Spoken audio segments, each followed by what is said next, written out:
बिहार के देखिए किशनगंज में एक बीजेपी नेता राकेश कुमार गुप्ता की नई नवेली दुल्हन ईसा मोदक शादी के बाद देखिए लाखों रुपए का गहने लेकर देखिए फरार हो गई है। लाखों रुपए और गहने भी साथ में राकेश ने पुलिस में शिकायत दर्ज कराई है और न्याय की देखिए गुहार लगाई है। ये घटना 10 दिसंबर 2024 को सामने आई जब राकेश ने किशनगंज एसपी से मुलाकात की। आपको बताते चले कि इससे पहले उन्होंने 7 दिसंबर को आदर्श थाना में भी देखिए शिकायत दर्ज कराई थी और राकेश का आरोप है कि ऐसा ने उन्हें और उनके परिवार को देखिए धोखा दिया है और पहले भी एक और युवक के साथ ऐसा वो कर चुकी है। वहीं ईसा की मां ने इन आरोपों को सीधे से देखिए खारिज करते हुए कहा है कि राकेश और ईसा कि सिर्फ सगाई हुई थी, शादी नहीं, और उन्होंने 1 रुपए लेने की बात से भी इनकार किया है। और देखिए ईसा 6 दिसंबर को सिलीगुड़ी डॉक्टर को दिखाने गई थी और उसके बाद से देखिए वो लापता है। वहीं किशनगंज के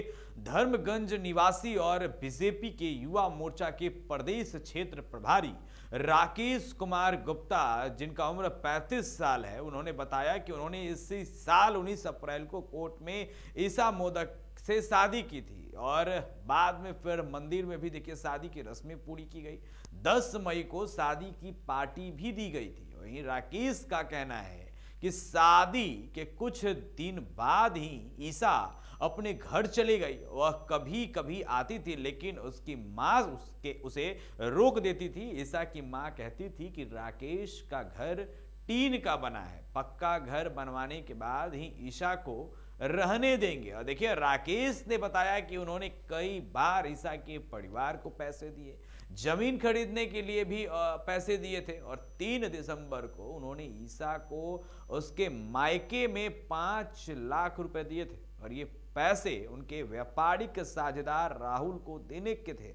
लेकिन इसे पैसे लेकर ईसा गायब हो गई और उसके बाद से उसका कुछ देखिए पता नहीं चला और उसके परिवार वाले भी देखिए कुछ नहीं बता रहे हैं। राकेश का दावा यह भी है कि उन्होंने अब तक ईसा और उसके परिवार को 30 से 35 लाख रुपए और गहने दे चुके हैं और ईसा अपने माता पिता की इकलौती बेटी है और ईसा का घर गंगा बाबू चौक पर है जो राकेश के घर से बहुत दूर नहीं है। वहीं राकेश ने यह भी बताया कि अभी वो बीजेपी युवा मोर्चा के प्रदेश क्षेत्र के प्रभारी भी हैं और राकेश ने ईसा और उसके परिवार पर देखिए एक और युवक को ठगने का भी आरोप लगाया है। उन्होंने बताया कि बंगाल के एक युवक को उसने 9 महीने तक ठगा लेकिन उससे शादी उन्होंने नहीं की और राकेश ने कहा कि अब उन्हें पता चला कि ईसा ने किसी और से शादी कर ली है और उसकी तस्वीर भी उन्होंने जब दिखाई तो राकेश ने कहा कि एसपी से मिलने के बाद उन्होंने 2 दिन का वक्त मांगा है। और दूसरी